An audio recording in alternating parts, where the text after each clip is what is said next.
Hi, I'm Gary Flater at GaryFlater.com, and today we're going to take a look into your estate planning. And there's 5 areas that we need to review before year end. Now with the election over and the current tax season coming to an end, now's the time to review your situation and see if it's up to speed, if those original documents that were drafted probably many moons ago are still current. Most people had their estate plan drafted years ago.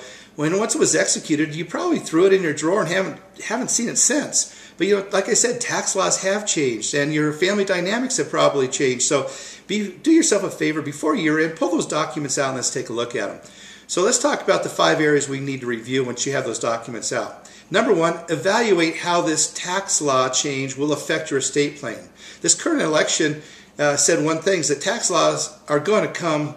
Changes are going to come about. That's just a given. And the Bush tax cuts are set to expire the end of this year. And what that means for your estate plan is that currently we have a $5 million exemption per person. Well, that's going to go down to $1 million unless Congress gets its act together and makes a change in the year end. And don't hold your breath on that.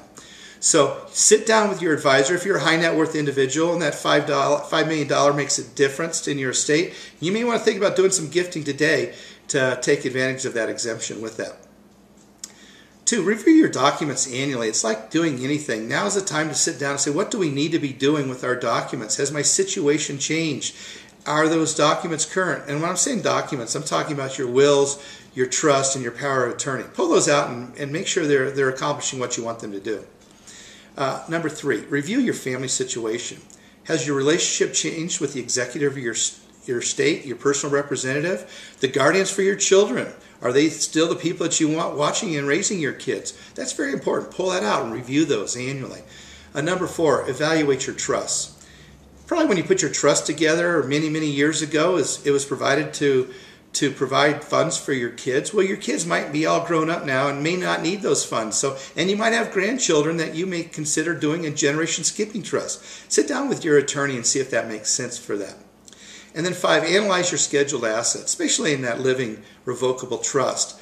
Those assets don't get in there just by themselves. You have to assign those assets. 1, are you still living in the house that you're living in when you put the plan together? Have you purchased a second home, maybe a vacation home? What other personal property have you purchased along the way since those documents were drawn up? And have you had that property titled in the name of that trust? If not, it's going to avoid the trust and probate's going to kick in on that. And that's what you wanted to avoid with doing all this. So take time out in the next 6 to 7 weeks. Meet with your tax professional, meet with your attorney and decide, hey, do the tax law changes make a difference to me? Do I take advantage of them? Do the people that I have looking out and administering my estate, are they the people I want? It's simple little things, but just take the time to do that. And maybe the Friday after Thanksgiving would be a good time to do that. So I'm going to end with a German proverb, a little quote like I always do. And this is a German proverb that says, mention money and the whole world becomes silent. With that, it's Gary Flater, GaryFlater.com. Take care.